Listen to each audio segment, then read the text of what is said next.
Good morning and happy Sabbath, Wanturna Church. Oh, coming through loud and clear. That's really nice. Hey, it's been great. As Joe and Jeanette have mentioned, we had a very good time last week. We had the church nice and full. Herb and Tammy were here to share with us, and we, as a church, want to have such events on the regular. And so we are looking at having some more speakers, including Herb to come back, actually, if he wants to come back. I'm sure he does. And we're going to have some of those things. Now, I just wanted to let you know as a church that when we have those speakers come in, they're not necessarily just for us. They're not just for the saints, the Adventists, the ones that come in week after week. Those are actually the times where we want to invite our friends and family to come along. We at Wanturna want to be a spiritual church. We also want to be an evangelistical church. We want to be able to reach out to people. We've got a whole huge community out here that is not being touched. We have our ADRA, which is doing such a good job to feed them physically, but we really do want to feed them spiritually as well. So please keep your church in prayer as we continue to try and reach out to the community and those around us. And we know we can't do any of that without the leading of the Holy Spirit. And so that's why things like our prayer group in the mornings of Sabbath and, of course, on Wednesday night are so important, because we want that to be a part of our DNA as a church. But it is great to be able to be with you today as we jump into a very special communion service for the Sabbath. And just a quick question, because the weather has been very interesting lately. Who here really enjoyed the sunshine yesterday? Did anyone go to the beach? Now, here's the thing I cannot understand, is that people from Melbourne will go to the beach with a high of 18. See, because we're from Queensland, and so when anything is less than 25, you don't go to the beach. That's just weird. But yesterday when we woke up and we saw the sunshine and we went out, my wife and I, we asked ourselves the question, what should we do on this really exciting hot day? And we checked the weather, high of 18, and we thought, we've become Victorians, haven't we? Because that, we would have never said that. But it's been an exciting time. Hopefully spring will wake up eventually in Victoria. I think it's going to be a nice week as well. But it's glad to have you. If you're online, welcome as well, wherever you are tuning in from. I'm going to have a very quick message today, because the main part of our service, if you've never been to a communion service before, is about what you see behind me. But I will give you a bit of a taste as we jump in. Now, the message for today is entitled Christ's Upside Kingdom. And hopefully we can have the PowerPoint on the back, because I do want to show a picture and ask you if you know who it is. So I might just wait for that to kick in. Hopefully it will jump in. Or I might have to change my sermon on the fly. There we go. All right. I want you to look on the screen, and I want you to put your hand up if you know who the picture is. Ready? Oh, yep, Cristiano Ronaldo. Now, over in Australia, we're not really that kind of tuned into, I'll say soccer, but really it's football. You have to say it properly. And Cristiano Ronaldo, if you don't know who he is, then obviously you're not in tune with most of the rest of the world, because something happened 2 weeks ago. He created a YouTube channel called You Are Cristiano, and it broke the world record for the most subscribers in the shortest amount of time. What he had when he started the YouTube account is he had 1 million subscribers in a total of 1.5 hours. That's pretty quick. In fact, when you do the math, it is 3 subscribers a second were coming in to click on to Cristiano Ronaldo's YouTube channel. Now, here's the crazy part. Across all social media, Facebook, Instagram, Twitter, whatever you want to call it, now YouTube, he has a total of 1 billion followers. Now, how many people live on this earth? About what? About 8 billion. Thank you for the accountant over there. That's 1/8 of the world's population, around about, there might be some double ups there, are following one man. Now, do you think that is a good thing or a bad thing? I want to hear. Put your hand up if you think it's a good thing that 1/8 of the population of the world is following one man. Put your hand up. No one. Well, then I assume that most of us think it's bad. Now, it's actually not bad if the person is good. If they're a good influence, there's nothing wrong with that, right? But too often, people who hit that kind of height of influence and power, and money, by the way, he's quite rich, tend to not be the best influence there is. And when we think of this influence, it's so crazy to think that when he releases one post, one tweet, one video, almost 1/8 of the world sees it instantly. Isn't that crazy power? In fact, I want to show you just a few more stats. So this is Cristiano Ronaldo. Again, he has 1 billion followers. He is worth about $903 million net worth. I would have thought he hit $1 billion by now, but he's almost there. All right, Taylor Swift. She has 550 million followers, and she's worth about $1.1 billion. She just hit the billion mark a few weeks ago. Kim Kardashian, 468 million followers and $1.7 billion net worth. Isn't that crazy? Michael Jordan. This is one of my favorites. 30 million followers, $3.5 billion net worth. Now, let me ask you a question, church. Can you see a pattern just with the 4 people that I showed you? Can you see anything that kind of stood out? What was it? What was that over there? The number of followers is correlated with? Is not correlated with worth. That's true. What we can kind of see across all of them, though, is that it's very hard to find someone who is not rich who does not also have a lot of followers. They're usually hand in hand. If you look at, I think, the top 10 most followed people in the world online, they are all worth something, with their net worth. Now, I want to ask you something. For those who heard Herb's sermons last week, he talked about a ladder. Does anyone remember the ladder? Now, with the ladder, he was saying that when we kind of do what we do in the world, we aim for certain things: rich, wealth, power, status, all these different things. And we tend to want to climb the ladder. And when we try and climb the ladder, does anyone remember what Herb said is at the top? Nothing. There's absolutely nothing at the top of the ladder. Now, when we talk about these influential people, we've lost it, that's all right. I want to ask you, is there one more person who has more followers than any of those people that I've mentioned? Who do you think it is? Jesus. How many Christians are reported to be in the world today? Do you know? Does anyone know what the number is? Yeah, 2 and a bit billion. So there's actually about a third of the global population of the world claim to be Christian. Now, there's almost a third who are Muslim, and the other third are kind of a race for everything else. But we have almost a third of the followers following this person that we call Christ. Now, what was his net worth when he died? 0. He didn't have anything, right? Now, it's interesting to see this kind of way the world progresses, where the rich and the powerful and the influential, almost in that kind of same vein.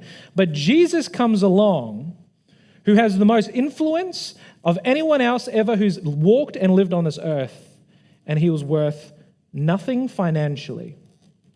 And I want to be able just to share with you something today that hopefully you can remember. Because we're talking about the upside-down kingdom of Christ.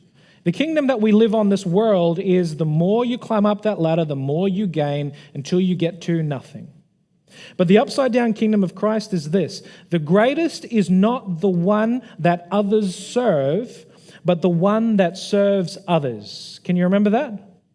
The greatest is not the one that others serve, but the one that serves others. I want to go through just a little time through the Bible. So grab your Bibles. We're going to look at John 13. John chapter 13. And I want you to find yourself in the verse 14 and 15 to start off with. But keep your finger in John 13 because that's where we're going to stay for the rest of this message. John 13, verses 14 to 15. And I've got it on the screen for you there if you don't have your Bibles with you. And it starts off like this. You call me teacher and Lord, and you are right, because that's what I am. And since I, your Lord and teacher, have washed your feet, you ought to wash each other's feet. I have given you an example to follow. Do as I have done to you. Now, if you've ever come to a communion service, you know that a part of our tradition is we go out and we wash each other's feet. And it has been a while since I've preached a message on the significance of the feet washing. We usually kind of focus on the bread and the grape juice, but the foot washing is so important because it is a command that is given to us.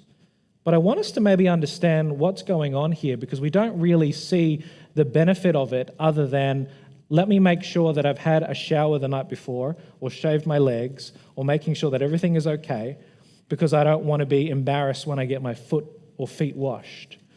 But we do forget about the symbolism behind why we actually do it in the first place.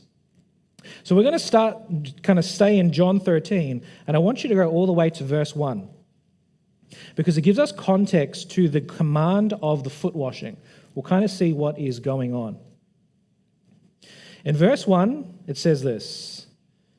Before the Passover celebration, Jesus knew that his hour had come to leave this world and return to his Father.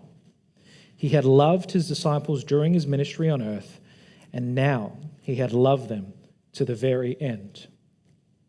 What's something that we notice here in that first chapter is that Jesus knew from the beginning that he was going to go.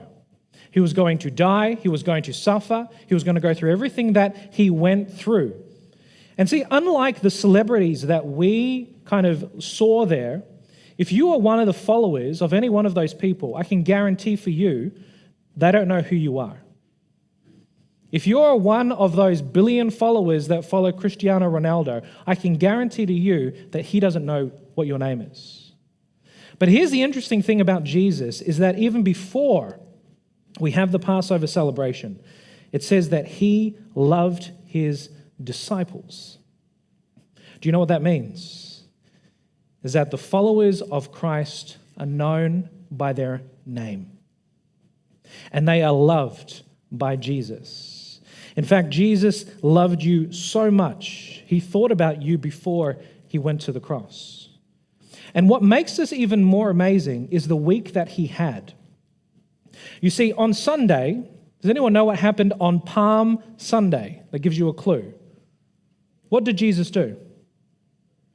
How did he come into Jerusalem? As a king. As a king of the Jews. He comes in and he is welcomed with praise and honor. On Monday, he goes to the temple and he sees buying and selling in the temple. What does he do? He flips the tables. He gets angry. So his week has already gone from really great to not so great. On Tuesday, what happens? He fights with the religious leaders.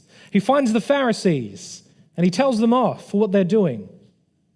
On Thursday, he has his Passover celebration, which is what we're going to be emulating. And sitting next to him on the table was a man that he had been with for 3.5 years, who he knew was going to betray him. You could probably say that that was a week from hell, literally. He came in as a king, and then he got hit every single way he could during that whole week. And there's something else that kind of adds to this because we read of this story of the disciples arguing with each other in Luke 22, and we don't actually realize that it happens just before the Passover feast, where the disciples are arguing who is the best out of all of them. Who's going to be sitting on the right side of Christ in the second coming? They're all arguing about who's better just before the Passover. If I was Jesus, and I saw all of this bickering and all of this craziness, and I knew that I had to die for these people, I would be pretty sad at that point. And you would think that being with these people for 3.5 years, having the disciples follow you day in, day out, seeing your nature, and they still completely missed it the day before you died for them. Isn't that a bit heartbreaking to be able to have that?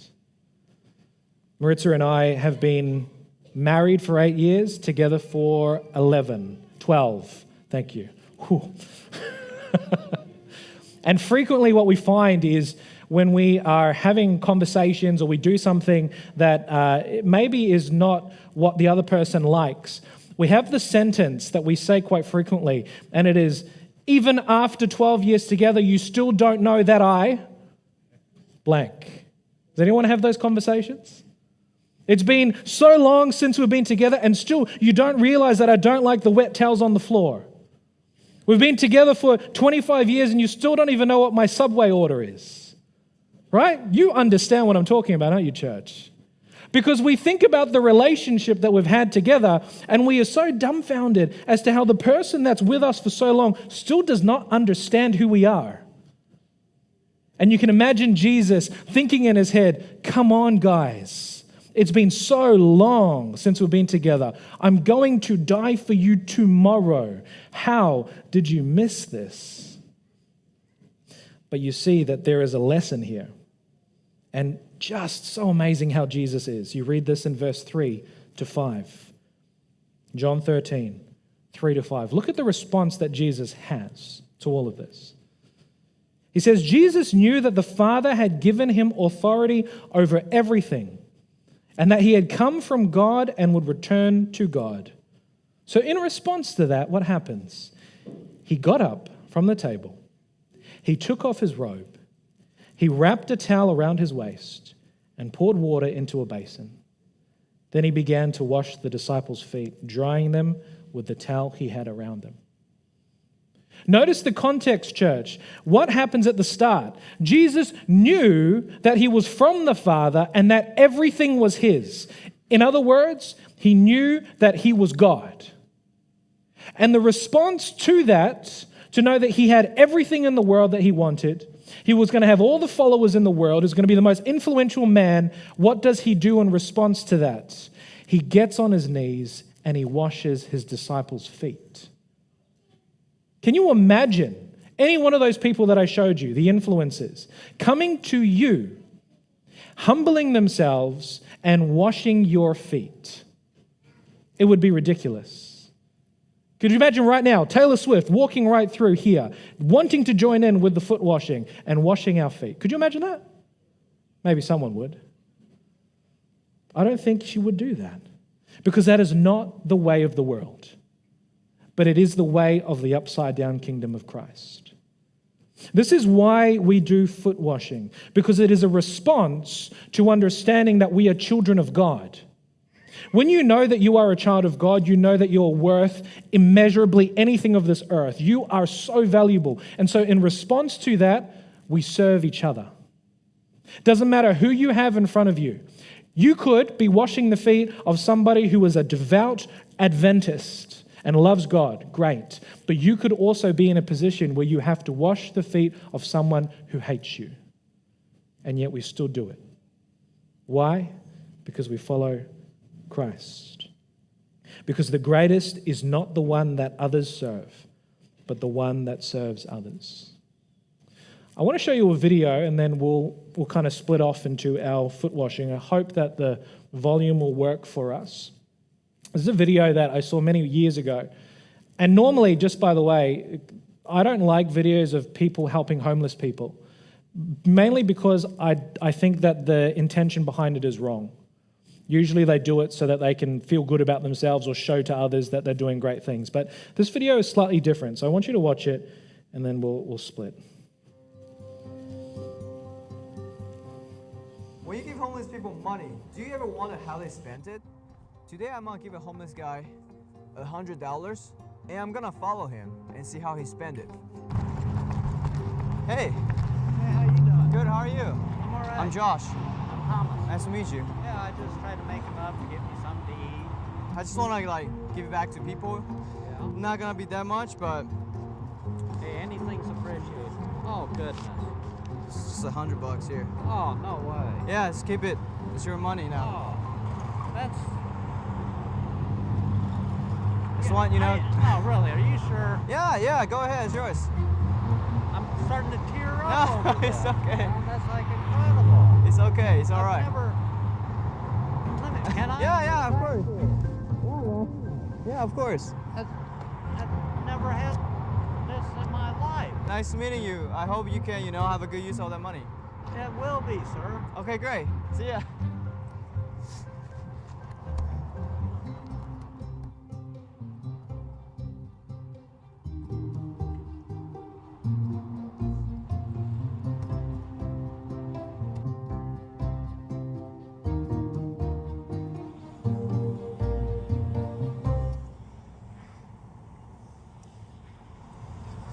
Yeah, just keep filming. Just make sure he doesn't see you. He just came out. What do you get?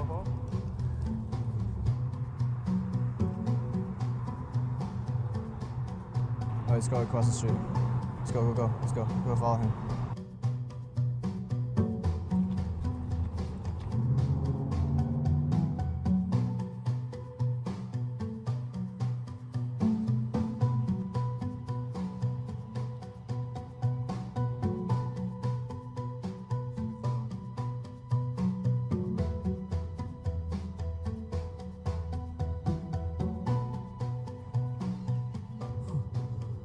Wow.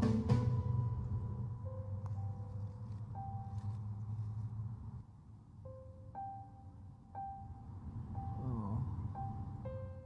He's giving them food. I'm gonna talk to him.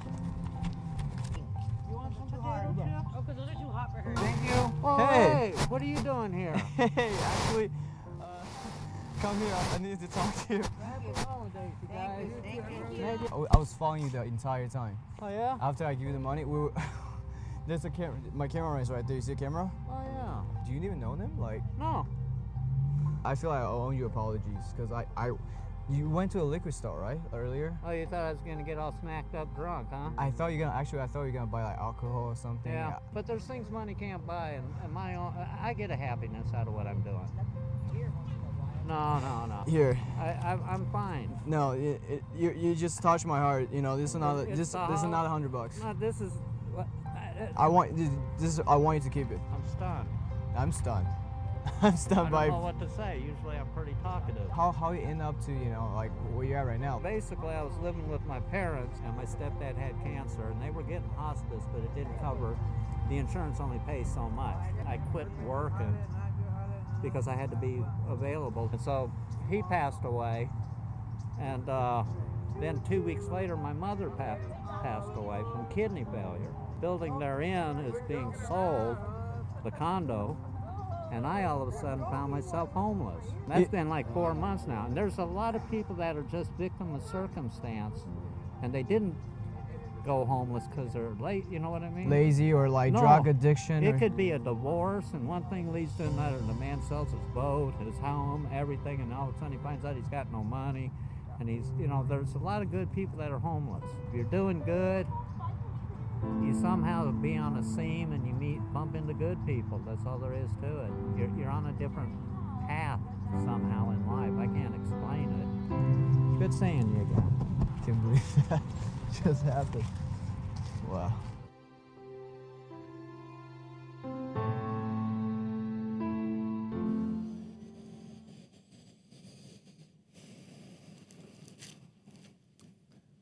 Test. Who thought when the man was going into the liquor store that he was just going to grab some alcohol? Yep. We all thought that, didn't we? And yet, this man, who he had never met before, went to these people in the park that he had never met before and just gave them money after having nothing himself.